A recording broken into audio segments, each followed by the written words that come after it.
Working as a director has been a lifelong dream. As a child, watching movies was my favourite pastime.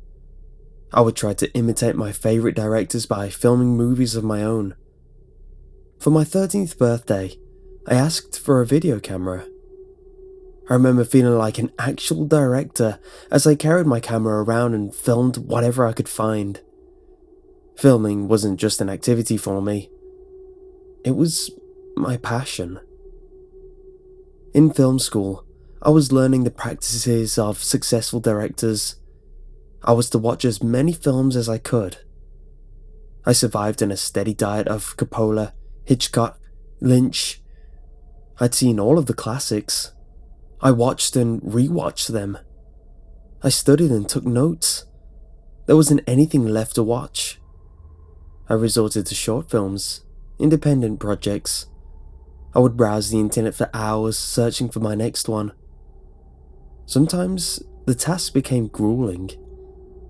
Each storyline was different, but all of them felt like the same movie. I wanted something fresh, something new. It was in this moment of desperation that I stumbled upon a video on YouTube, except it wasn't like the other ones. It struck my attention because the video didn't have any views. Perhaps because it was titled only with one number and the thumbnail was just of an image of a young woman sitting down on a couch. After hours of idle searching, my interest was sparked. As the thumbnail suggested, the video showed a woman sitting on a couch. Her body was facing forward, but her face was turned towards what appeared to be a television. She was in a living room. Occasionally, she would pick up the remote from her side and change the channel. The video was shot in such a way that it appeared the camera was fixed on her, even as she moved. It was an unconventional method of filming, and I hadn't seen it used often, so I was already gripped. I glanced at the time indicator. The length of the video was 5 minutes, yet 3 minutes into the video, nothing of importance had seemingly happened. I skipped to near the end, and the woman remained sitting on the couch. Puzzled yet intrigued, I continued to the next video titled 2. In this video, a woman cut up vegetables on a counter in what appeared to be a kitchen. After she was finished, she transferred the vegetables from the cutting board into a bowl and then began adding various seasonings. It continued on for 5 minutes, just as the last video, as she ambled around the kitchen. I proceeded to the next video titled 3, in which she appeared to be vacuuming the carpet of the living room. I didn't plan to watch each 5-minute video, so I looked into the user's channel to see how many videos had been posted. My jaw dropped when I reached the end of the page listing the videos uploaded. 50 videos had been filmed, each apparently consisting of 5 minutes of everyday household chores. Despite feeling overwhelmed, I continued watching. I couldn't just leave this discovery behind. My curiosity was aroused. Each video was practically the same, consisting of the same woman carrying out everyday tasks. I made my way through each one. I didn't watch them fully, and skipped to the next one before I became bored. It wasn't until towards the end of the series that I noticed the videos started to take a different, somewhat darker direction. In this particular video, the woman was lying in bed. It was dark, but I could see that her eyes were closed and she didn't appear to know she was being filmed. The camera was positioned above her, filming her as she tossed and turned relentlessly. A feeling of unease came over me as I watched. I was unsettled, yet also filled with a morbid curiosity. The videos appeared to become more and more intrusive. I watched her, leaning against the wall in what appeared to be the living room. There was something different about her in this video. Her body appeared gaunt, as if she hadn't been eating, and her face was a sickly shade of pale, as if she were ill. Her eyes were wide with worry, and her forehead was wrinkled in frustration. She frequently looked around the room, darting her eyes from left to right, as if she were afraid someone was going to sneak up on her. Holding her phone to her ear, she spoke in a muffled voice. She spoke in a fast and rushed tone, occasionally stopping to catch her breath. I couldn't comprehend what she was saying, but I could make out the words, "watching me," and "what if something happens to the baby?" and "please help me." Towards the end of the call, her eyes filled up with tears and she began to cry, only stopping to gasp for breath in between sobs. In the next video, I watched as she frantically rummaged through her room.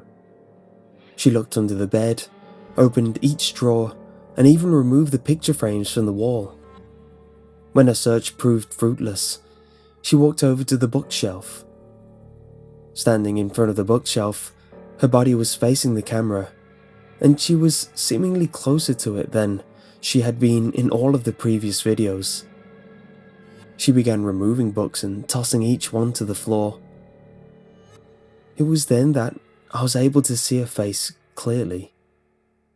I suddenly recalled a missing person poster I had seen a few weeks ago while I was out. I could only remember a few vague details like that she was in her early 20s and she had a baby, but I distinctly remember her face. My heart skipped a beat upon realization that it was the same woman. The feeling of nausea filled my stomach. I gulped in fear as I watched the woman in the video suddenly freeze. For the first time, she looked into the camera. Her face became contorted in an expression of horror. She gasped, and her hands flew to her mouth. The video came to a stop. I sat, motionless in my computer chair. Any sense of curiosity I had was vanished. I didn't want to continue watching, but I knew I had to find out what happened. With a shaking hand, I reluctantly clicked the next video. It was the last one. A sense of dread filled me as I watched the screen intently, my eyes wide and bloodshot. Nothing appeared on the screen. It was entirely black. I could hear a faint and muffled sound in the background. A woman screaming in pain, and a baby crying in a shrill and high tone, as if it had been crying for a long time.